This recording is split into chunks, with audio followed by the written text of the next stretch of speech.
So last time we were talking about all the various colors, but I hadn't really proved that there was a rainbow of colors. We were talking about the way that that if you add up all the colors of the rainbow, you get white. If you add, what? Oh, yes, good idea. And if you add up all the colors of the rainbow, you get white. If you add up all the voices of in the temple made out of the skeleton of the whale, you get white noise. Yeah, and there's another kind of whiteness too, which is the kind of whiteness that goes with the fact. So there are two whitenesses really. One of them we talked a lot about. Two we haven't said much about, but because it's not really very relevant to what we're talking about. But one of the whitenesses we do have to talk more about, which is adding up all the colors, you get white. And that's got to do with the fact that we are putting an interpretation on nature, which is also white in the sense of blank. There's no, according to the story that Melville's telling, there's no color to nature except insofar as it's got interpretations laid on it by us. But then we've got the idea that the universe itself has no color, has no meaning, and so we lay on the interpretations of whatever color it has. And now there's these interesting issues about sort of what sort of interpretations we make. And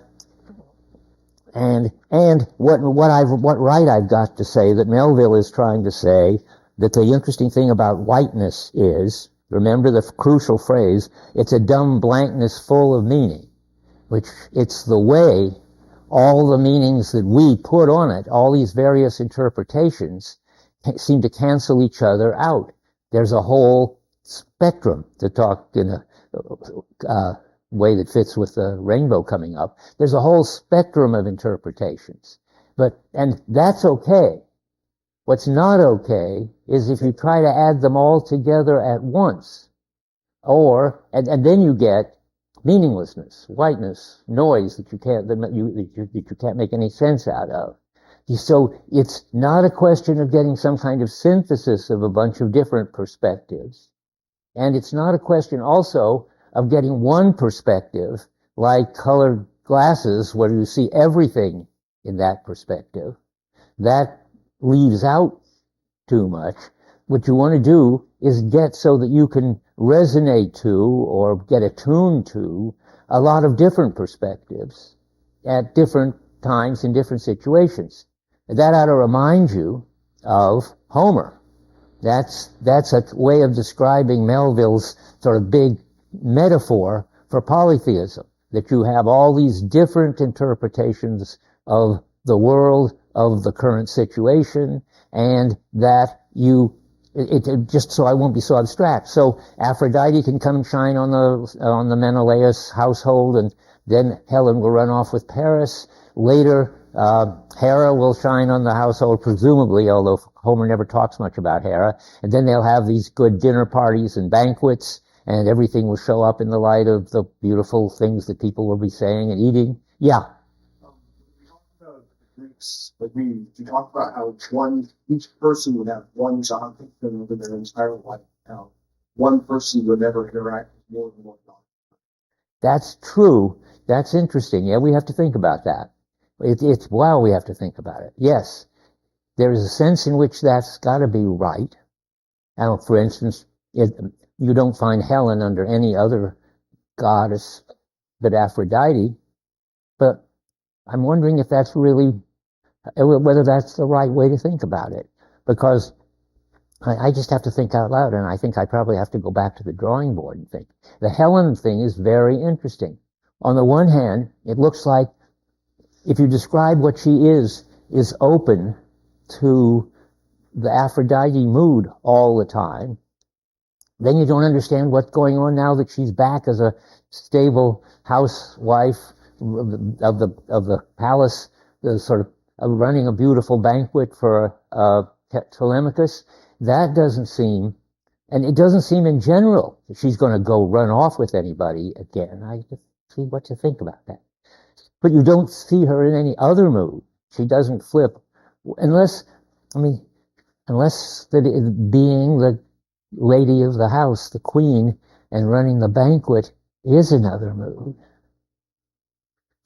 So I'm trying to think, if you describe her as open to the gods, that's always so. But then that doesn't seem quite right, because as you say, sort of echoing what I said, Ares certainly never gets into an erotic mood, and Helen certainly never gets into an aggressive mood. And Odysseus is special. He gets into the mood of getting adapted to every situation that comes along. But most people, that's what I said before, that's what I still think, have really one god or goddess looking out for them, following the Ares idea for Achilles and all great soldiers, and following. So I don't know. Does anybody have any help here? Do you understand what I'm worrying about? I don't understand to what extent people have one God all through their lives, and I don't want to say that. I want to say that what's interesting about them is that they're receptive to different gods at different times in different situations, but I can't think of any illustrations of that. Help. A hand, good. The point is that though they follow one god, like Helen doesn't judge other people because they're not all following the erotic god. Like they're all okay. That's sure. No, that's important what you're saying. It's not going to help what he's asking, but we want to repeat. One of the nice things about polytheism is that you don't say that only people who follow this god or that god or the god are people who are good people and whom we respect, and people who don't follow our gods the god that we like, we don't like. It's not like that. You respect Achilles even though you're not a warrior and so forth. So you're making that point, which is this good thing about polytheism, that it's got this kind of tolerance of various moods, various situations, fine. But then I went ahead and tried to say, yeah, but each person has some dominant mood. They are most likely most sensitive to the erotic or most sensitive to the aggressive. I don't know when I said it. If I said it in Homer, I might have, because I did believe it. But I also said it in Dante. Maybe that's where it came up, because somebody like Dido could be filed under suicide, or a woman who loves too much, and then you have to ask yourself, well, which is the sort of dominant mood of this person? Which are they most sensitive to most of the time? And maybe that's what you should do. You should just say, so there's so much flexibility. I'm trying to think about how. So much flexibility in polytheism that you've got something like there's a dominant mood. That's the god that they're most sensitive to, and the things that they've done under that goddess or god are the most important to them and their understanding of who they are. But sometimes another god comes along. The situation can be erotic even for most sort of at home, not running off kind of people, and so forth. I think maybe I'm just thinking maybe that's the way to understand Homer. Homer's not going to not only not tell you which god is the better god, he's not going to tell you this woman has this essential characteristic. She's only sensitive to the erotic. That sounds too philosophical. That sounds like people have essences. That's fine for Aristotle, who thinks that Oedipus reveals his essential character in when he gets upset about people getting in his way, and so impatient and so forth. We don't want to say that people have sort of essential characteristics. I guess I want to say now something like they have gods that dominate in their lives. They're most sensitive to those gods. But that doesn't blind them to situations in which other gods really are the appropriate, really draw them in. I like that. I mean, at least that's the best I can do right now. I saw another hand there. Yeah. Yeah, I just want to say that I think there's evidence for that in Homer, and that people worship all of them, and though they may be attuned and acting according to learn. I wish we had evidence for that. I mean, it sounds right. I'd like to see places where Helen appeals to some other god. Well, yeah, Helen's much in tune with Athena, isn't she? Doesn't Athena put her to sleep and wake her up and take care of her? Okay, so we've got Helen, who's a natural partner for Odysseus, who has some sense of other moods and situations, and maybe that's good. I like that. You want to say something more? No, Helen is Ah, you're right. It's Penelope and not Helen. Okay, so Penelope naturally, as being sort of in the same, on the kind of wavelength as Odysseus, is going to interact with Athena. Anybody else, does she interact with any other gods? But I asked this question way back at the beginning to pay attention to this, and then I didn't, and we haven't. And now that we are paying attention to it, we don't know what to say. I think we just have to, I have to go back. It ought to be the case that, I'll sort of state this as the position we should sort of test and get ready to refute if it's wrong. People have some predominant god or goddess in their lives, but it isn't as if that defines them in such a way that they are completely blind to all the other possible moods and situations. You want to say something? Yeah.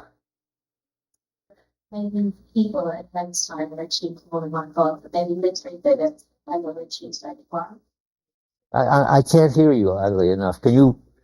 It's possible that the actual people during Homer's time were doing the more than one god. Yeah, the Penelope in terms of the thoughts was then interested in, for example, one of the old guys, and really interested in violence. What? But plot purposes, maybe the characters could only be attuned with one god. I like that too. Yes, I think maybe that's right. Maybe that this idea that each person has one god is what you have to do if you're writing in Homer, and you just take the dominant one in their life and make it the god in their life. It certainly simplifies the story. You can put that in this possible thing too. Some people who have ideas about this, come and talk to me in office hours. I was going to say it would be a good paper topic, but it's a little late for paper topics on Homer. What? So you have a polytheistic world. There are lots of gods, but people respect lots of gods, right? I think that is here. Yeah. Yeah, it's what they call it. There are lots of gods, lots of values. Right. But it's a way in which every person in a culture is attuned, faithful, and it's all God. Why does it? It seems like both are polytheistic. Why does it have a nature? Both meaning that the members of the culture are capable of being attuned to all the gods. They're doing it together.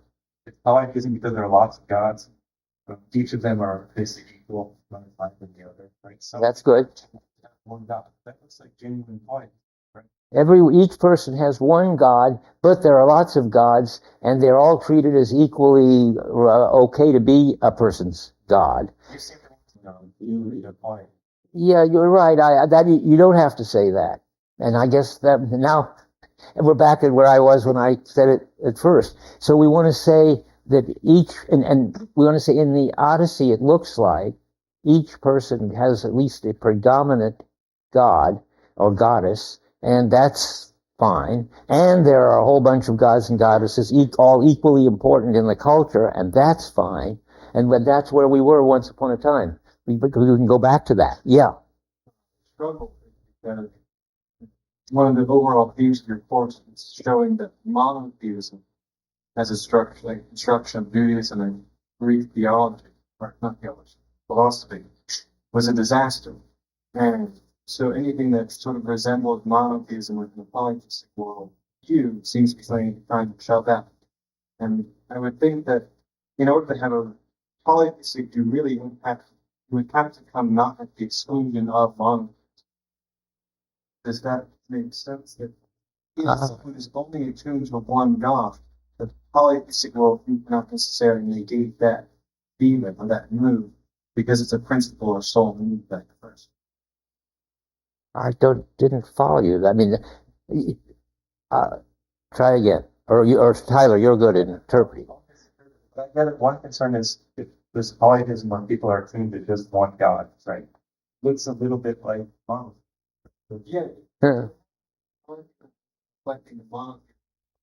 It looks like sort of multiple monotheism. I see what you mean, where each person has got a commitment to this one God. It colors everything in their world. It determines what they respond to. I mean, the Kierkegaard, which comes up every once in a while, is like that. You get, and well, Dante's like that. Dante's got his mono mood for Beatrice, and it looks very much monotheistic. It looks very much limiting because he can't even look at another woman without upsetting Beatrice and thereby getting upset. And that's all very well in Dante, which is all mono. But it shouldn't be like that in a polytheistic culture. You shouldn't have a defining mood which colors everything you deal with all the time.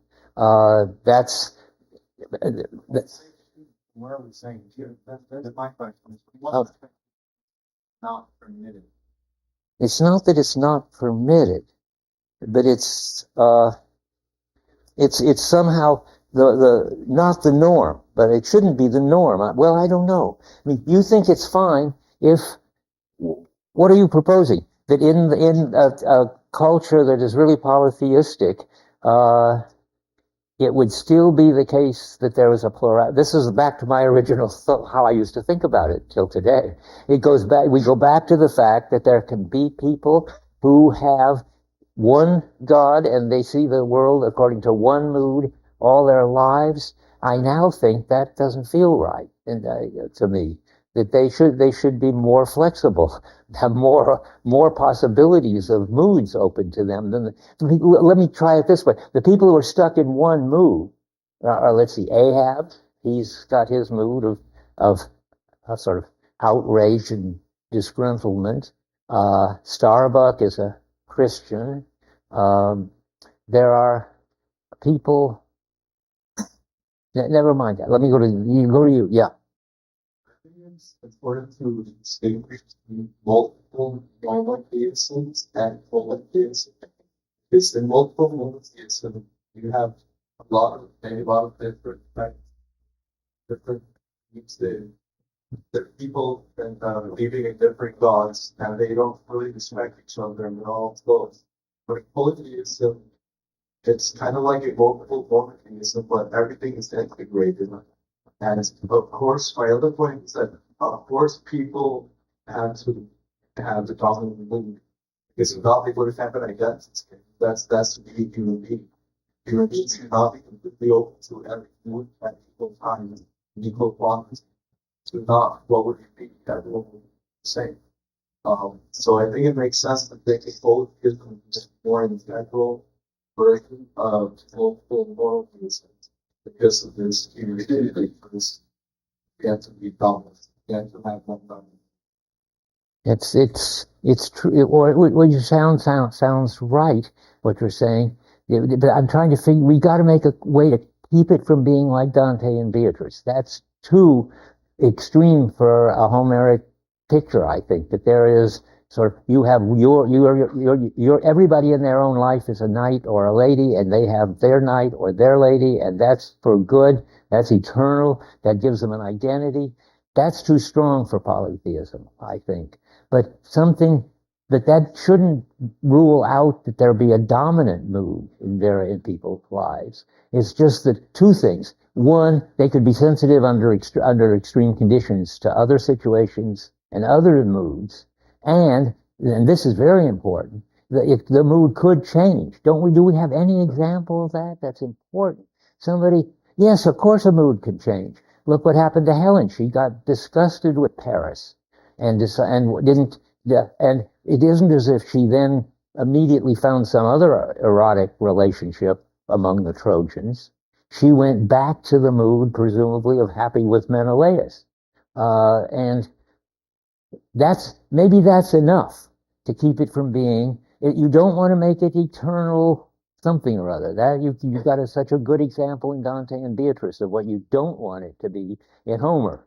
What people sometimes call a strong identity. Dante had a strong identity. He really knew that everything that was important to him got its importance in relation to Beatrice, and it's such a defining thing of who he is that if he lost it, he wouldn't even know who he was or what to do. I mean, it's that important. Okay, and now we want to say you can have, I'm just repeating to myself, you can have a dominant mood. Most people do have dominant moods in Homer, but it's not done in such a way as to get them in touch with some kind of eternity or necessity which defines them. That's something Homer wouldn't understand. And moods, I mean, the nearest I can get, which isn't good enough, but I mean, is Helen's changing moods. But I think that's okay. I think that I think it's a mistake to say that Helen is defined by her erotic kind of openness. I think she is defined by her kind of openness.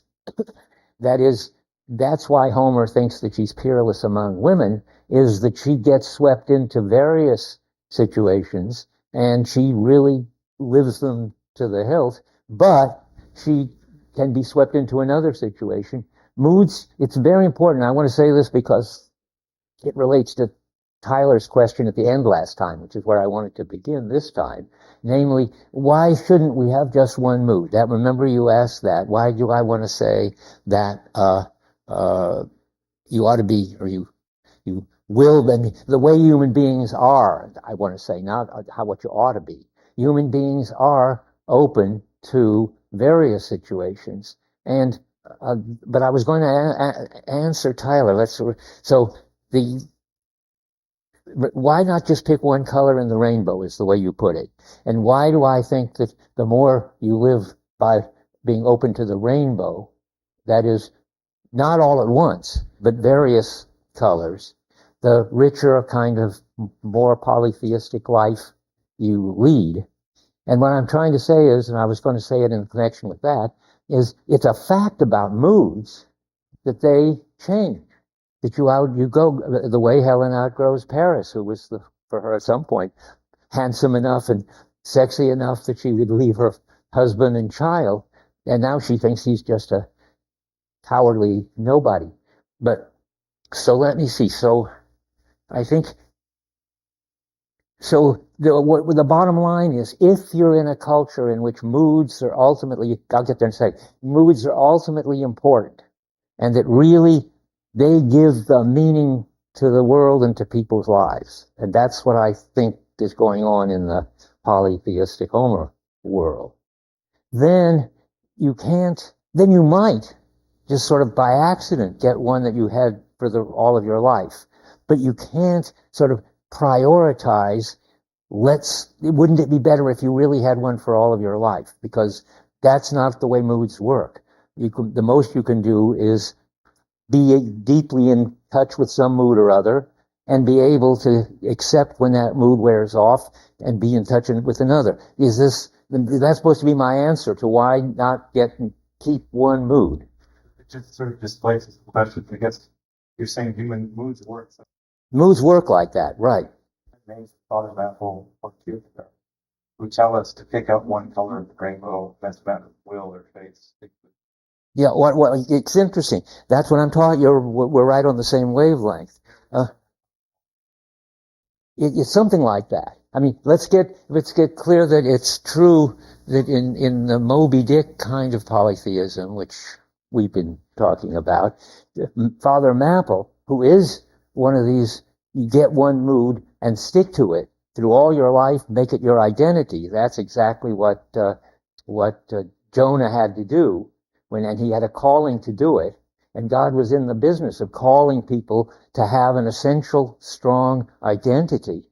That's just that is in effect to say that's not a mood culture anymore. That's got this divine some commitment built in that maybe starts with Jesus, and certainly you got it already in Dante, and now you're saying, and I'm not prescribing, I mean, I shouldn't be saying which is better or something like that, but if you've got a culture in which it bottoms out in moods, if you have, and in moods, not in unconditional commitments, not in knight and lady relationships. If you've got a culture whose gods are moods, then you've got to stick to what moods are, and moods change. And it would be a sheer accident if you had the same mood all your life. It wouldn't be a goal. Whereas for Maple and Dante, it's a goal. It's a goal to get a mood to get something. It isn't a mood, to get a commitment so strong that it gives your whole life meaning, and you know who you are, and you know what matters, and so forth. Does that help any? That's the question. We should remind people, I did a little. Remember, we're talking about the fact that there's a rainbow in whiteness. Whiteness is a dumb blankness full of meaning. And you can break it open into a whole lot of different moods. Yeah, now go ahead. All these scholars, they don't cancel each other out. Seems to me, Maple and Kierkegaard are showing us one option. And you can hear it in the way you teach Beatrice, right? So even without a god of any sort. Think of Chivalry. Right? That's right. You don't need you've got a god, sort of, but it can be a human being. It's Beatrice. Pick out a Beatrice, thirdly, human being. Yeah. Cultivate something like Chivalry. That's right. And I hear you saying that's just not enough. Like, there's something about movements that you couldn't pick out Beatrice and live in relation for one color. Well, this is so interesting. I can't believe it. I'm saying that it depends on the kind of culture you've got. If you've got a culture which is really a mood culture, and gods are mood, and the moods are God, and moods have this phenomenology that they wear off and so forth, you go in one direction. It isn't a possibility in Homer, and it won't be in the world of Moby Dick either, of somehow committing yourself eternally. That's to believe that there is something about human beings that makes it possible for them, and possible for them and desirable for them to commit themselves for a lifetime. And I'm trying to say, it's a question of what your culture can cultivate. It can cultivate Homeric kind of polytheism, which Melville wants to bring back, where you'll be sensitive to lots of different moods and colors, or you can cultivate unconditional, eternal love, and then you get a different identity, and so forth. Are we on the same track? Maple represents the possibility of cultivating a single color of the rainbow act. So moods can be cultivated. I think that's right, but I think a cultivated mood is still a mood. And therefore, Relationship to this single mood persisting as an absolute. I mean, that'd be one way. yeah, that's a third culture. Let's see if we can think of one. I mean, there's one that says moods just don't make it for human beings. They need something more eternal, more giving them an identity than moods could do, because moods are shifty. And then another culture says, well, you should cultivate as lasting and as permanent a mood as possible, granted that you can't count on it being eternal. Is there a culture like that? Now, I've got a stack of hands that I've ignored. Well, no, somebody over here that I said, no, yeah, okay, go ahead. Polymath changes. Polymath is sort of like that's sailing. People sailing. Polymath. If he did, I would think we'd have to go back and read him carefully. He hadn't got his calling yet, I think. And when he did get his calling, which was to do this preaching to the sailors, then I think he was in a mood that defined him, and he didn't change anymore because he wasn't in the mood business anymore. He had a calling. When you get a calling from God, you're not in the mood business anymore. Or a calling even from Beatrice, who flashes you with her green eyes 3 times. Then you're just in a different dimension. I think that's very interesting. But we've left open. But one more person over here. I didn't talk. I said wait. Did I? No. Okay, go on. I was just wondering how these are two entirely new things possible.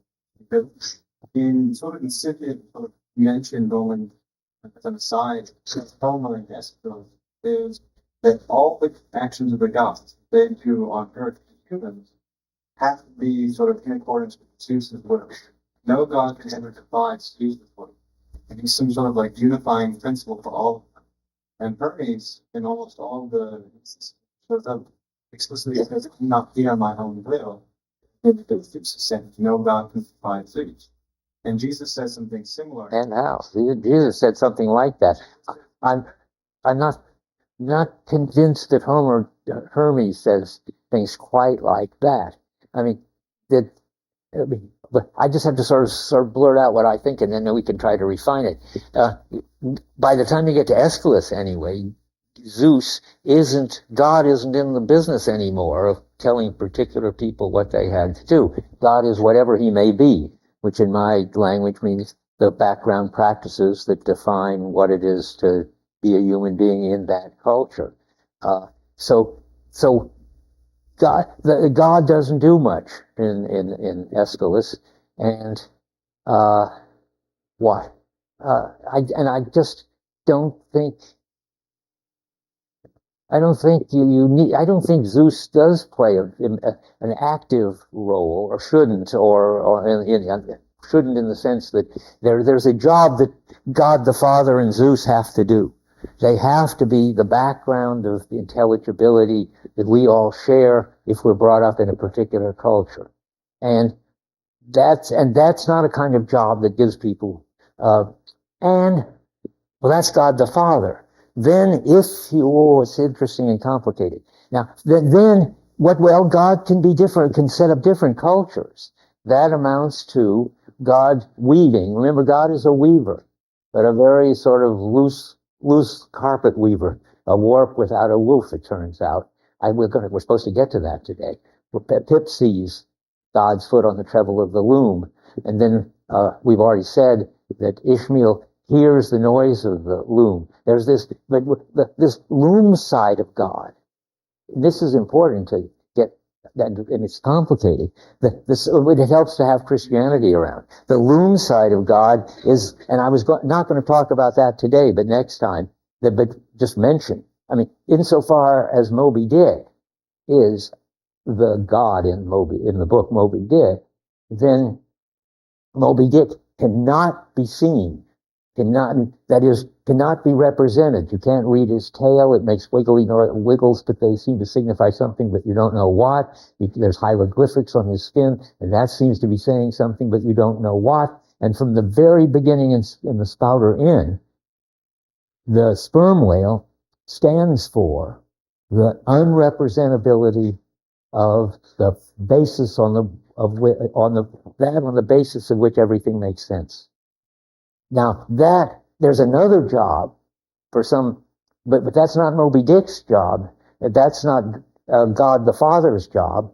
Is in a culture which is organized in a religious mono way, then God has another job, which is giving people their vocations, where you sign up to be the lover of Beatrice or the saver of Nineveh and so forth, and get called by God the Son to do that. And behind this is that it depends on the way the culture has set it up, that you can either only the most lasting thing you can have is a sort of temporary mood, and if the culture has sort of made that a possibility and I'll get to a second, made that a kind of virtue, then that's the best you can do. I think I probably said in my first lecture, if I didn't, I'm going to say it right now. Pascal says custom is our nature. We're talking about what it is to be a human being. And we're saying, following Pascal and his kind of first existentialist, what possibilities there are and what happens with human beings about things that are important are set by the culture. And now I just want to draw the bottom line again. In some cultures, the highest thing are moods, and and you should be receptive to them, whether you get one for your whole life or whether you get a whole bunch of different ones. It's always something not under your control what mood you get, and it's not, and you can't have the control to keep it.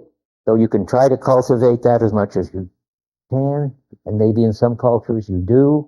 I don't think in Homer you do, but it's anyway. I don't want to get off the track. So there's that kind of culture, and that's a deeply polytheistic culture, like Homer and Moby did, the one that Melville admires and wants to bring back. And then another culture, which is pretty special, is this culture with a God who calls specific people to specific jobs, which they then have for the rest of their lives, and calls specific people, namely the Jews in our culture's case. Way back at the beginning, Abraham got a calling that was not only for his life, but for all his many, many descendants. And that's something that happens in the background.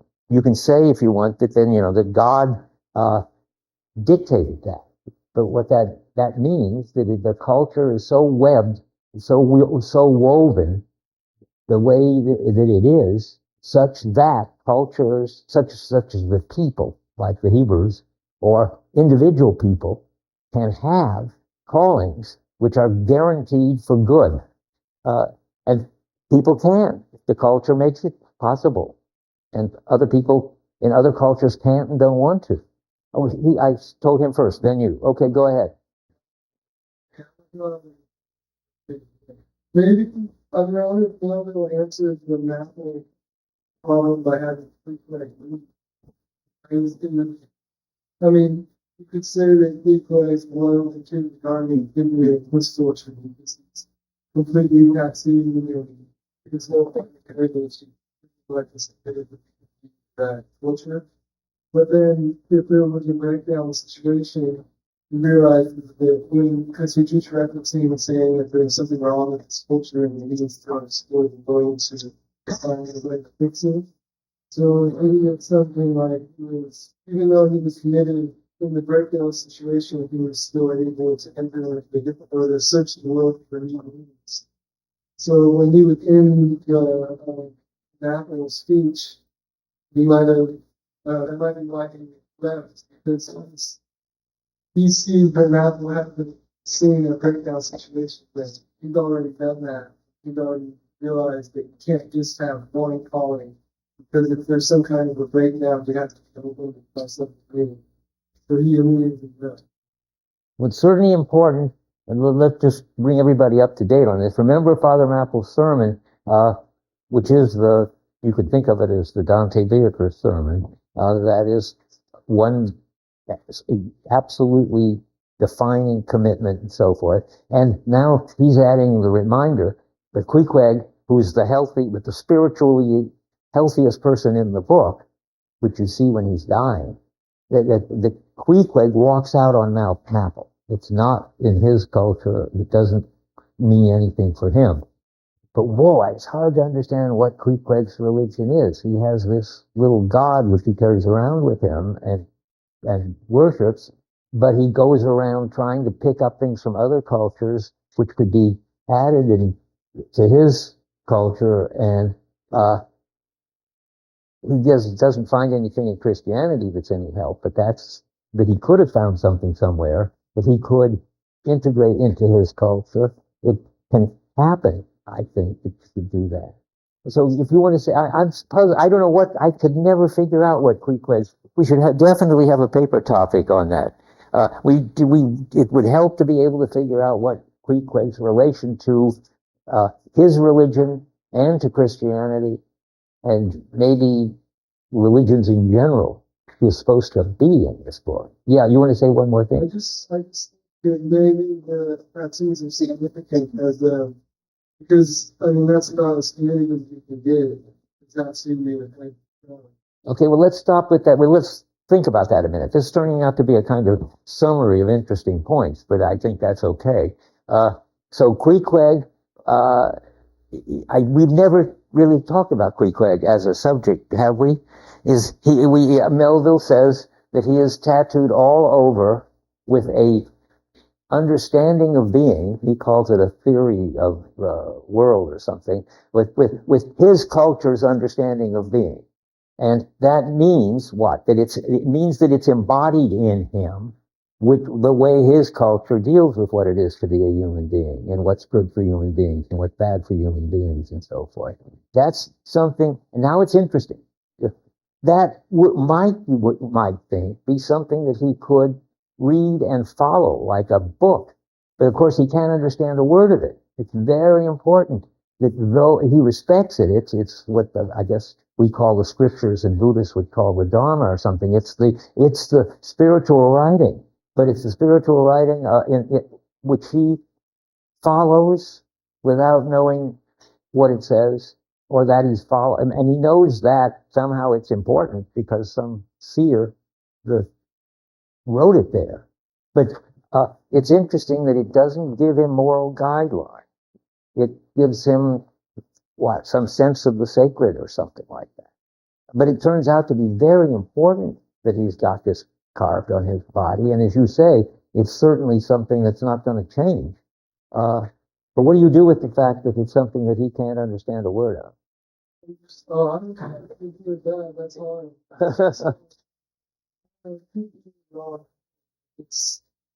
It could make sense of why he left. It's that he had a calling, which was his culture. I mean, he obviously had a calling. He was born into that.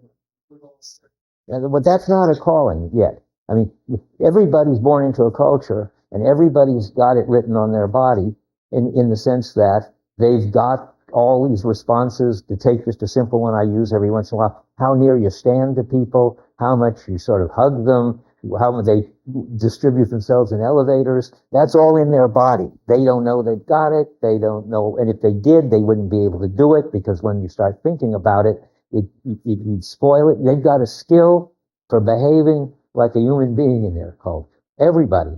That's not a calling yet. Only a culture like ours has calling.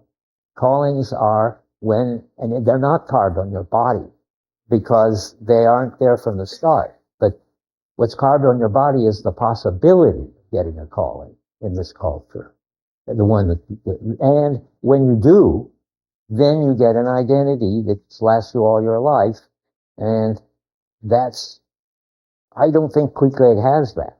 But if we're going to have a paper topic on Queequeg, you guys can try to figure it out. If Queequeg doesn't have it, then I want to say he's got this something that every human being has. The way of being of his culture is written into his body, and he can't read it. That's a general claim. Yeah. I think that's your last lecture you mentioned it. Very interesting point. Which is that and after the place of the light, and so after he should be there, that God is dead. The human being is an actor calm and that all of the book. The human being is seen as much more abundant than before. Therefore, it's kind of like a more personal decision. We even thought of you have reasoning that you can reason your own, believe your own understanding of being. It's not necessarily committed to the culture. Okay. Wait, stop. What you're saying is right about what the Enlightenment culture and Kant believe, but if we just don't want to get into it in this course, I don't think. That's going to be in Philosophy 7, and that's tied up with the very dangerous idea that we are autonomous and we give meaning to. I wonder if I can open to it. And I don't know whether I should, but there is in.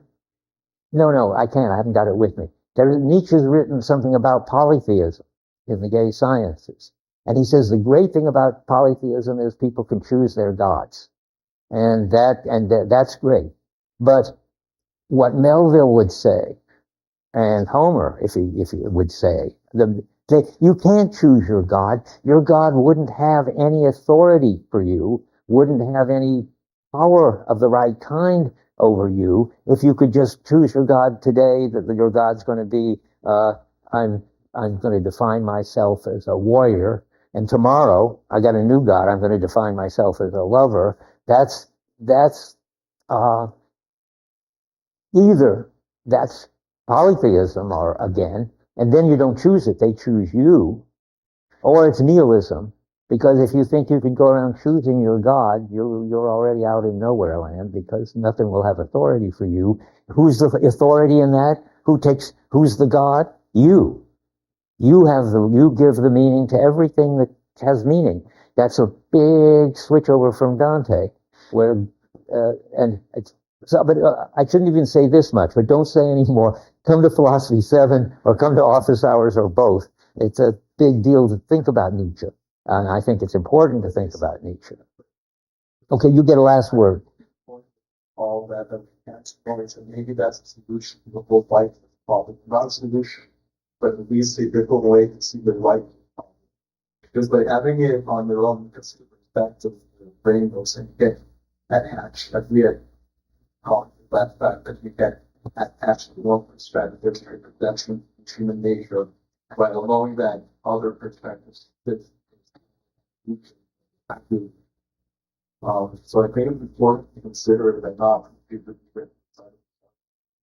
Well, illusion, I mean, maybe it's not an illusion if you get a calling in our culture. It's true that it isn't in nature. Nature is just blank.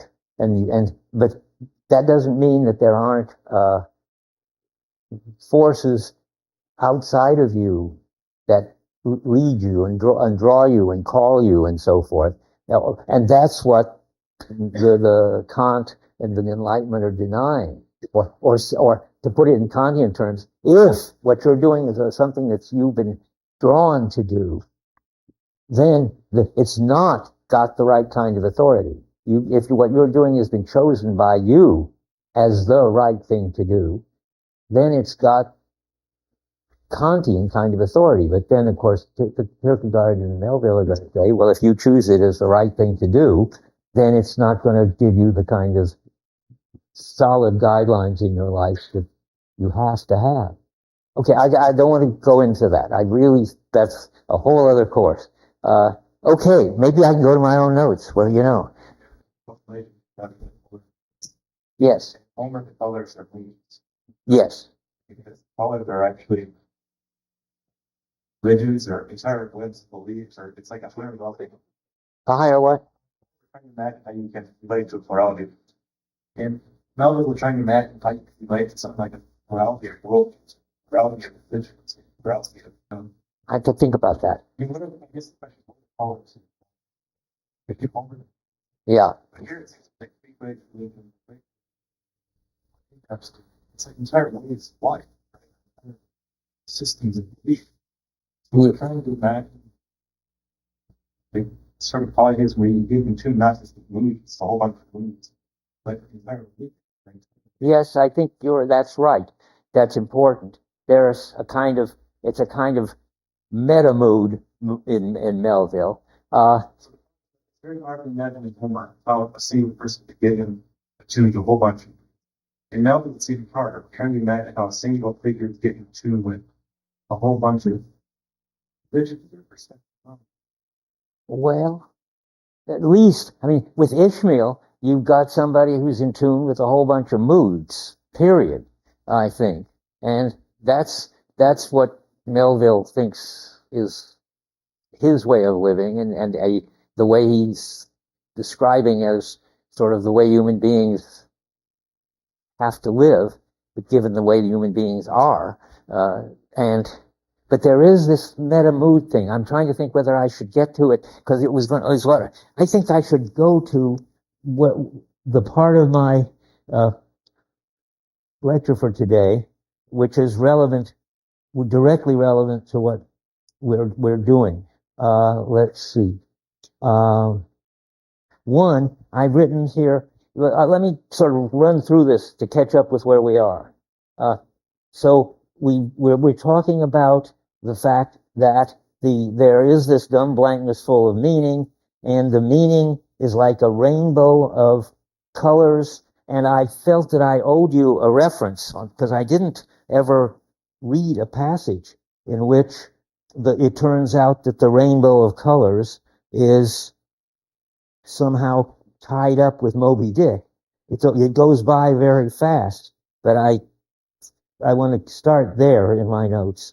Okay, So that's on 302. That's at the end of it. I don't even know what the name of this, the fountain. But it's just interesting. So here's the description. In the light of our discussion, it may turn out to be much more interesting than I knew it was, or less. We have to read it to find out.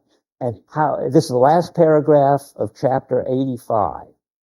And how nobly it raises our conceit, that is our understanding, of the mighty misty monster. By the way, do you ever notice that Melville loves alliteration?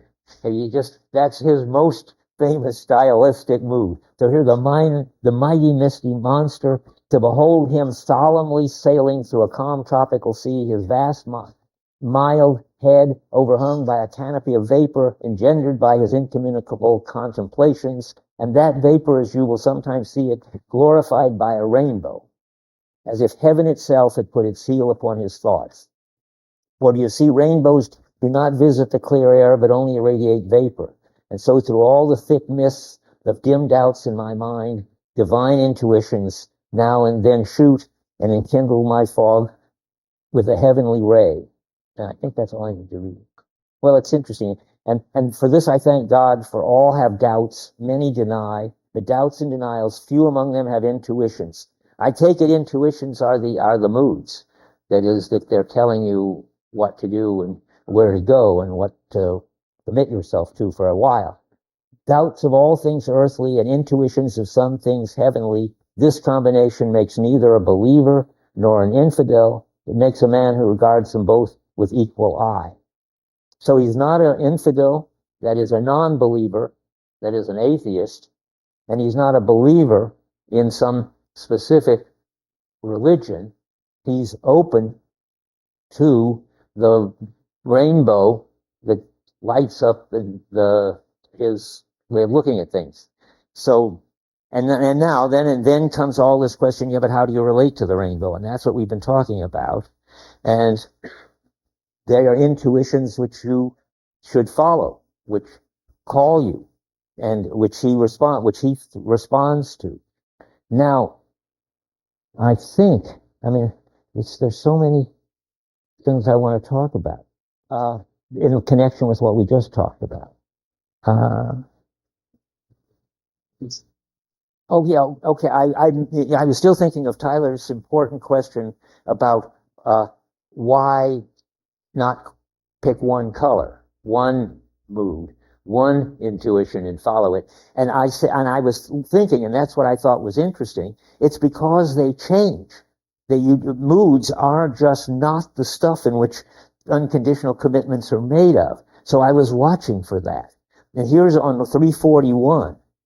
There's a whole interesting story about moods and how they change. In the middle of 341. He's just been looking at the people cooking the whale flesh and in the try works, and in the dark of night they look like devils dancing around. And in that he almost loses his bearing and capsizes the ship.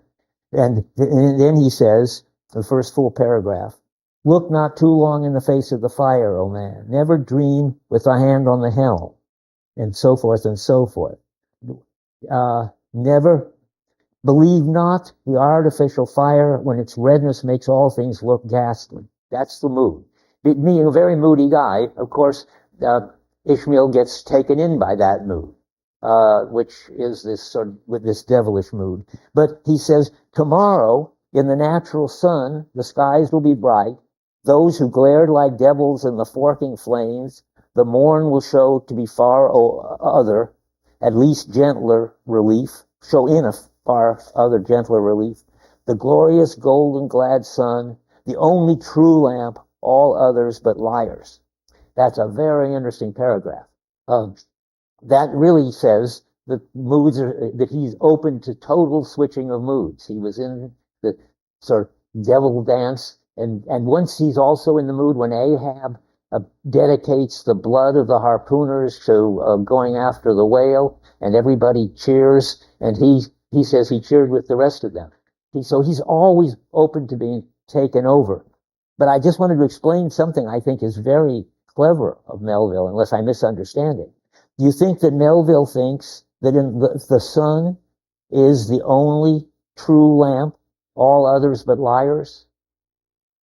Wouldn't that be a strange thing to him to say, that the mood of a beautiful sunny day is the right mood, that it's the only true mood, that the devilish mood of night or the fanatical mood of Ahab or what else is there? Well, I don't want to, whatever other moods, of which there must be many scattered around in his life. The melancholy mood at the very beginning, where he's the drizzly, something drizzly what in his soul. Anyway, those are just as valid as the sun mood. So why does he say that the sun is the only true lamp, all others but liars? I think it's a clever mood to suddenly get you to feel what it's like to be in a mood. And I think I may have already said this once, but I can say it again. A mood is global, and a mood takes you over and makes it look like this is the only answer to whatever, and and you can't even picture what it would be like to be outside it. And it seems to be just right. And the way to see that is to think about the weather. Did I talk about this already? A mood is like the atmosphere. On a cold, drizzly day when you're sloshing around in the snow, or I'm trying to think of, I've been away from the East so long I don't even know the name anymore for the awful stuff you walk around in. Slush, that you're going through the slush and the cold water is coming down your neck and all that. Some of you are so lucky you've never even been there. That's called, say, Boston. Anyway, once you're in that kind of atmosphere, to imagine a warm summer day in which you're completely open and relaxed and happy that the sun is shining on you, you can't even picture what that would be like. Moods are so totalizing, so make the atmosphere, are like the atmosphere. They surround everything, and there's no contrast. So, and then in a beautiful sunny day, that surrounds everything too, and there's no contrast. And now we go back to this. So he says, in a gentler thing, the golden, glorious, glad sun. And then he says, the only true lamp, all others are liars. That can't be what Melville thinks. That must be what anybody thinks when they're in a beautiful day, or feels yet better. Then it looks like the sunny day is the way it really is. There are some bad days that come along, but those are just sort of breakdowns of the true beauty of the sun and so forth. That's his understanding of the way moods work, and that's fine. I mean, that's the kind of power of the mood, is that it covers everything, and that's like a god shining. But gods can shine on beautiful days, but gods also can be devilish and shine on grim, bad moods. But whenever you've got a mood, it covers everything. I guess the first sentence of the book probably conveys that. Let's see. When I find myself growing grim about the mouth, whenever it is, when it's a damp, drizzly November in my soul, when I'm walking up to the coffin houses and so forth, and I feel like knocking people's hats off, then it's time to go to the sea. Well, that's for when he's in it, that looks like the only true mood. Every mood looks like that when you're in it. Why am I telling you this? I don't know. But I just think that's because, moods change, and they change in this global way.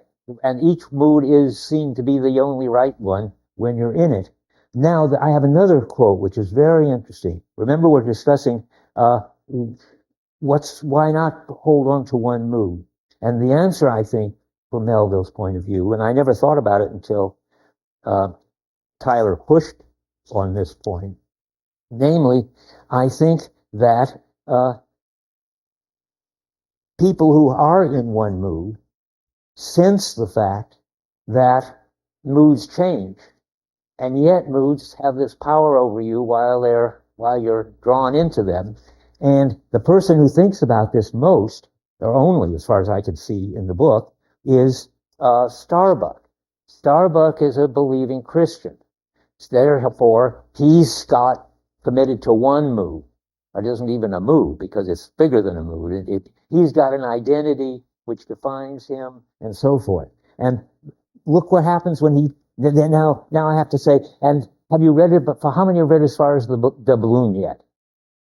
Oh, good. Good only in the sense that I haven't had a chance to talk about it yet today, which I was going to. And you be sure and get up to a parentheses for a minute while I tell you where I'm. So I'm going to talk about the doubloon next time, which is page 344. And that's, so you got to, I'd like you to get to 349. It begins on 344. It's a very important piece of the book. So read up to 349 for sure. Remember, time is running out, so that shouldn't be going further than you normally should be going. What did I say? 349 next time. Never mind the fact that I'm picking a piece out of the doubloon story. The doubloon story is that Ahab has nailed a coin to the mast, and the coin's got a very complicated picture on it, and everybody who goes up and looks at the coin reveals sort of their deepest commitments and what kind of identity they've got. And what's interesting on 346, which I will read because I'm trying to say to Tyler that if you take one mood and try to make it important that you stick to it, you're in big risk because moods don't last that way. And Starbuck has this problem in the middle of 346. He looks at the coin, and there are three mountain peaks in the picture, and then he says that seems to be the Trinity of some, and in this valley of death, God girds us round, and over all our gloom, the sun of righteousness still shines a beacon and a hope. This is all the Christian mood he's in. If we bend down our eyes, the dark veil shows her moldy soul. But if we lift them, the bright sun meets our glance halfway. Yet, the great sun, and this is the crucial line, is no fixture. And if at midnight we would fain snatch some sweet solace from him, the sun, we gaze for him in vain, because the mood is now totally dark. This coin, that's the coin, speaks wisely, mildly, truly, but sadly to me. I will quit it, lest truth shake me falsely. He's afraid that he could lose the sunny mood and find himself in the dark mood, and it's not under his control. And so that's the riskiness of having picking one mood and sticking to it. Starbuck senses the sort of despair and danger of that, but now I want to talk about Pip, because you brought up the meta experience. So can I get there now? Let me think. Well, yeah, I think we should talk about Pip. Pip is how many have got up to reading about Pip? More, but not very many. Okay, what do I want to say about it? Maybe then I don't want to do it. But if I don't do Pip, what I get, the doubloon, is that later? That's the later. Well, we're going to read something that we really don't get to until later, but it's so interesting and relevant here. Because of Tyler talking about meta moods, now I hope if I have it here. No, but I can do it anyway. Or get to 413. No, I think all of this, I don't want to go through them too fast, and you haven't read them, so I think we should continue our discussion. This is a discussion which gives you time to catch up, but you better catch up. But I can think to now, since we're going to have this long vacation, we're going to Thanksgiving on Thursday, so you won't be meeting again until a week from today.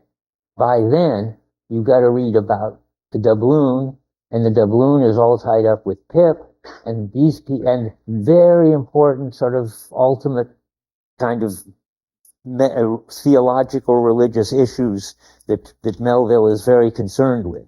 I think that after the whiteness of the whale, then there's Pip's experience on chapter 93. I said read it for the next time. 94 is squeeze of a hand. That's very important.